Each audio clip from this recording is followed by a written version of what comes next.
Hey, what's going on, guys? I'm back with another video. Today we're going to get into updating the updated grades for every top NBA rookie. We all know LaMelo's doing great. And if you can hear my friend in the background, he is raging in Rocket League.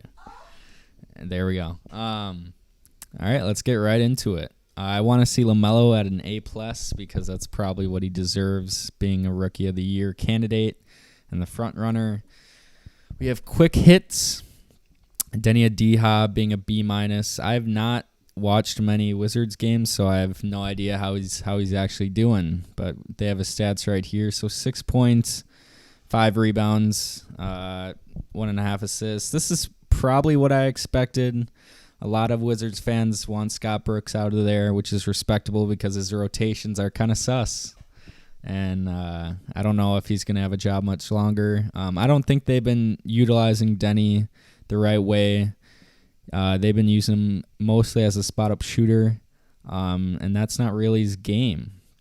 Next player, we have Tyrese Maxey as a C+. Yeah, I haven't heard much of him since he had that 40-point game. That was because all the starters were out of the game, so that kind of contributed to his success. But he's had a fine year. I don't think he's having a worse year than Denny. So for him to have a grade lower than Denny, it's kind of sus as well. Peyton Pritchard at an A-, of course. Being one of the top picks in the draft and having an impact like he's had. Like usually people who get picked, where he got picked, are usually in the G League at this stage in their career, and for him to have a solid rotational role with the Celtics is pretty good. Jayshawn Tate is a name that I haven't heard since a couple days ago because he's been killing it for the Rockets. We can look up his stats because I don't know. They do say it right here. 4.4 points per 100 possessions. I mean, he's been solid with Christian Wood out at that guard forward spot. He's been filling in minutes. And being undrafted as an A- grade is pretty good. We have Obi Toppin with a C. I have not heard much of Obi Toppin. I guess he's been fine. I expected him to be a little better. He's an older player, so I expected him to have a more immediate impact than he's having. But going on, we have Cole Anthony. He's been injured, so I don't want to see a low grade for him. Okay, a C+ is... I don't think that tells his whole story. I mean, I think you're undervaluing what he gave to you before he got injured. He was putting up 12 points, 5 rebounds, 4.4 assists. I mean, 47% from 3 is pretty good for a rookie point guard. I mean, those are good numbers, and for a C, I mean, maybe they're grading off his injury and he's not really out there, so they're taking that into consideration, but I think he should be probably at a B+ range if I was doing this article. LaMelo, an A, not an A+. Have they been watching Hornets games? I don't think so. Is it too early to call? Yeah, I think it is too early to call the Rookie of the Year race. Although I think LaMelo's going to end up with it if I had my money on it. I mean, just look at these splits. 19 points, 6 rebounds, 6 assists. I mean, 42% from 3 is insane. He's almost 50-40-90 if he can get his field goal percentage up, which is crazy. I know I doubted his 3-point shooting coming into the year because those overseas games don't really tell you the whole story, in my opinion. Desmond Bane, I think, is B or an A. Yep, A-. He's another one of those players that just came in. He's averaging 10 points, which is insane. And he's just a solid 3-and-D guy for the Memphis Grizzlies, and that's pretty much what they need around Ja at this moment. Sadiq Bey, he had a breakout game. He had like 28 points a few games ago, I believe. But I mean, 45% off catch and shoot. Like, this is where the NBA is trending. So like getting players that can consistently do that for your team, it's pretty good. And between February 8th and February 14th, it says he averaged 18 points. I mean, it is Detroit, so his numbers aren't inflated, obviously, being on a bad team. But those are pretty good numbers for Sadiq Bey. Anthony Edwards. The Hornets are playing him right now. I think it's halftime. Not going to check the score because I'll do a reaction later tonight.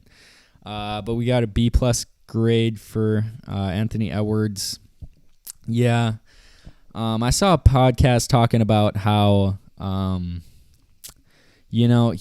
he puts up these highlight plays, but then in reality, he has like nights where he's like 1 for 7 from 3 or like 2 for 10 from the floor.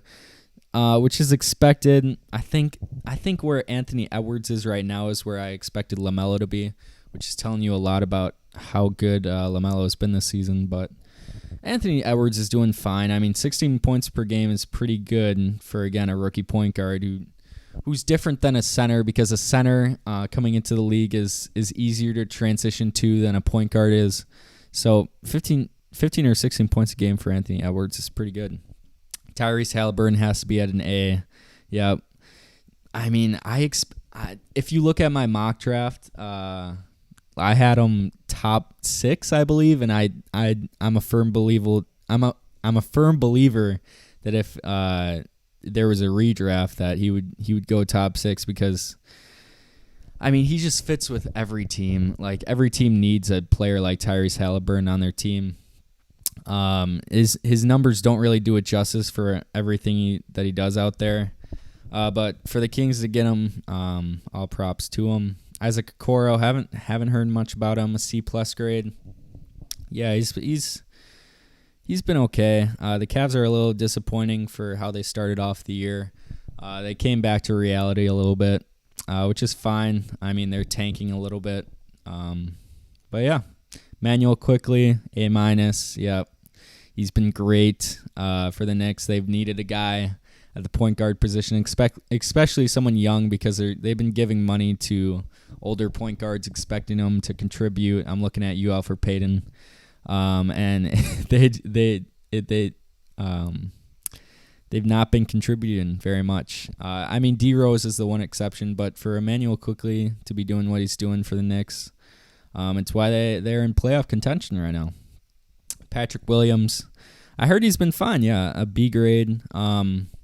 I was one of the doubters of Patrick Williams. I forget where I had him in my mock draft, but he reminds me a little bit of a young Kawhi. He defends. I mean, 6'7", averages 10 points. I would say he's a better shooter right now in his stage of career than Kawhi was when he was coming into the league. I mean, 39% from 3 is not bad at all. So, yeah, he's having a pretty good year. James Wiseman, B+. For what he does out there, he's solid. It'll be interesting what the Warriors do at the deadline, because there's many ways that they can go about it. I saw a video from Sports Logically talking about if they should go all in. I think they might. They might get a guy like Bradley Beal, Zach LaVine that can help them right now. And that's where the article ends, guys. So if you like this video, subscribe, like, all that jazz, and I'll see you guys next video.